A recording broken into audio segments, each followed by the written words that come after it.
Today's big news is President Trump's visit to Saudi Arabia, where our POTUS was treated like royalty. This was not the fist bump of the Biden meeting. This was a gesture of genuine respect and admiration for President Donald J. Trump. Look for several signs. Not only did the Saudi Crown Prince break protocol, waiting for him to arrive with the entire royal court procession, but he personally escorted Trump to the royal palace where he announced a $1 trillion investment in U.S. businesses. There were white horses, purple carpets of royalty rolled out, and even a mobile McDonald's truck for Trump. This relationship is a very important alliance for the world, and there's a reason for it. From the moment I saw the Las Vegas shooting at the Mandarin Hotel, I knew it was something other than what it was made to appear. They really didn't even try to make a cover-up for that one, but it has been said by many that President Trump saved Crown Prince Mohammed bin Salman's life just 3 months after he was crowned, and that the handsome prince was the real target on October 17, 2017 in Las Vegas. The prince was allegedly staying at the Four Seasons Hotel Las Vegas, which is located on floors 35-39 of the Mandalay Bay Tower. Bill Gates, through his private investment firm Cascade Investment LLC, holds a significant stake in Four Seasons Hotels and Resorts, the luxury hotel management company that operates the Four Seasons Hotel Las Vegas. Interesting, isn't it? But there's more. Saudi Prince Al-Walid bin Talal, through his company Kingdom Holding, has a co-ownership stake in the Four Seasons.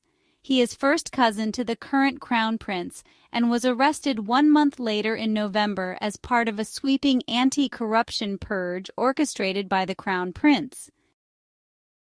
While there, Elon Musk also came to an agreement to deploy Starlink in both the air and on the sea in Saudi Arabia.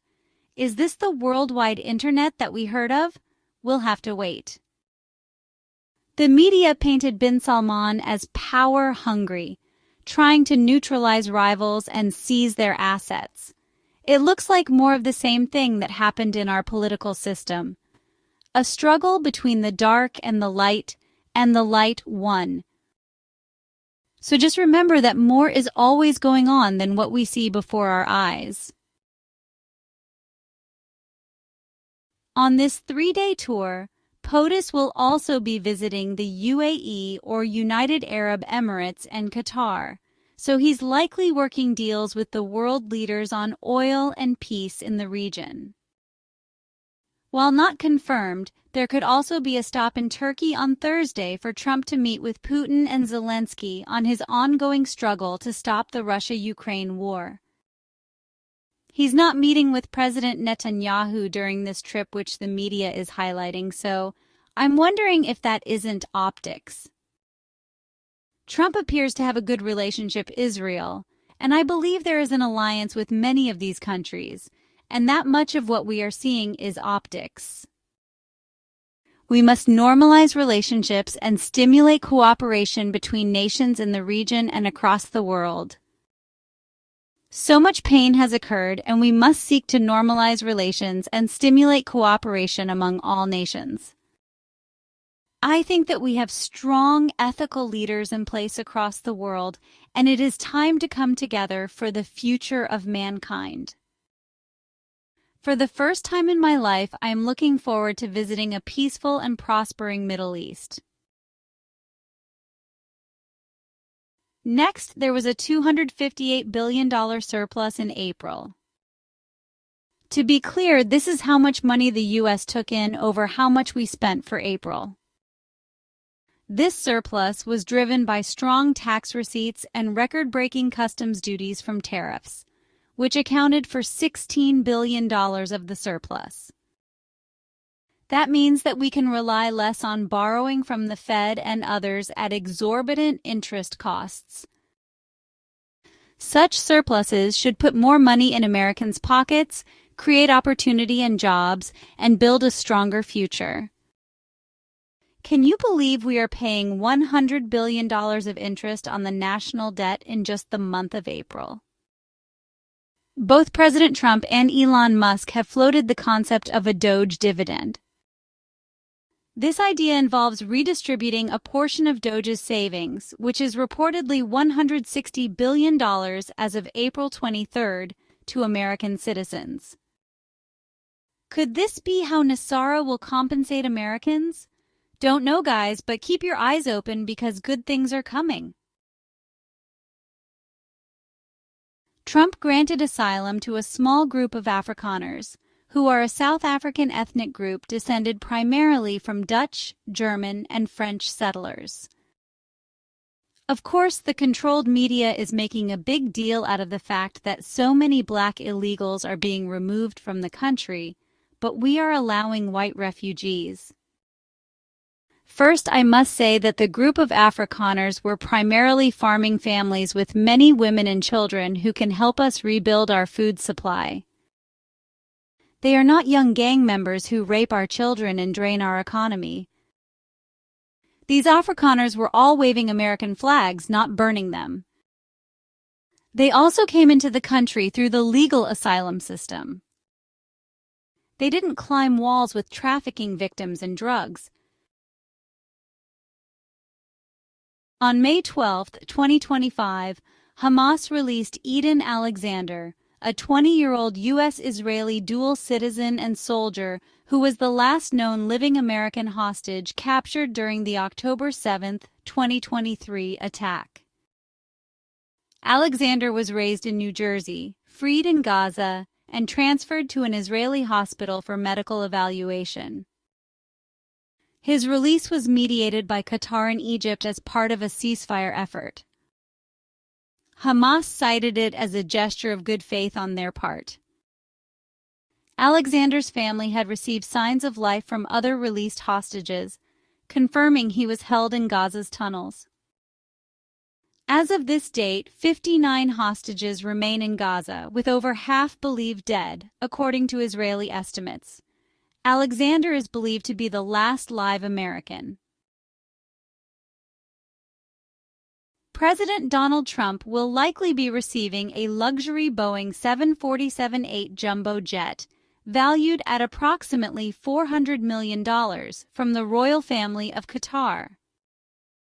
This jet is intended to be used as Air Force One during Trump's presidency and then transferred to his presidential library by January 2029. The Department of Justice has indicated that accepting this gift is legal, but the leftist disruptors are screaming about a breach of the Emoluments Clause. So that you can separate the truth from the lies, the Emoluments Clause only refers to personal gifts like Hunter Biden received, not official gifts to our government. When President Trump leaves office, the plane will be transferred to Trump's presidential library, which is owned by the United States National Archives and Records Administration, not the president.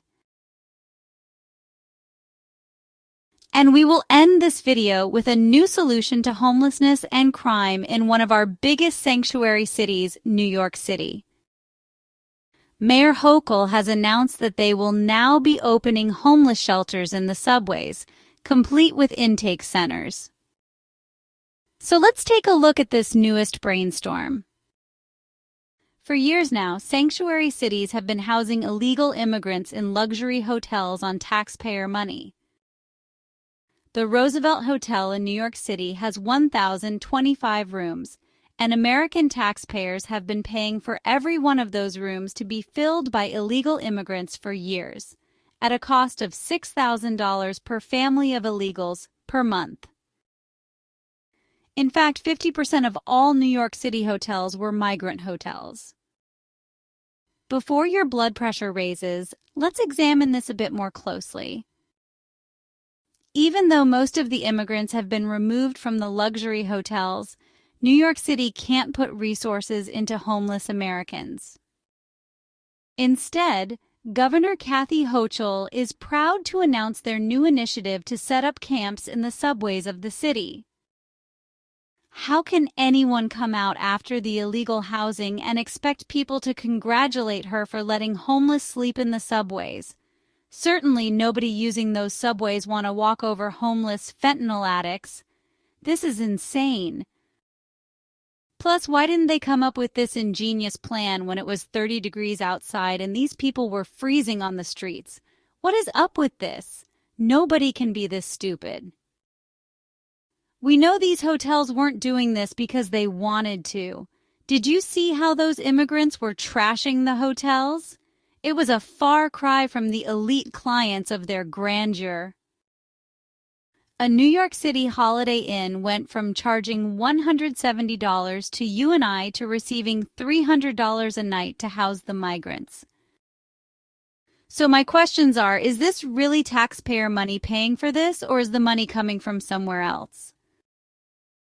Suppose an elite group of people who control everything with money was paying for it all. The migrant money, the protests, the corrupt judges and politicians, everything. If you believe this is possible, then you might also want to consider that this elite group of people might be running out of money to fund their resistance. I mean, even trillionaires have a bottom when they are funding so many operations across the world. What do you think? Are they running out of money? Is this why they are all moving money and gold around? It can't last forever, my dear friends. We've come this far. We need to have just a little more patience as events happening behind the scenes break the very foundation of this monster of a matrix. Don't forget to hit the thumbs up for me. Share the video to encourage independent thought, and if you want to delve further into any of these topics, let me know. Also, we just went over 100,000 subscribers, so be sure to subscribe to this amazing community. I'm going to leave you with this last thought. Money spins a mask of virtue for the corrupt. When it runs out, their true face is revealed.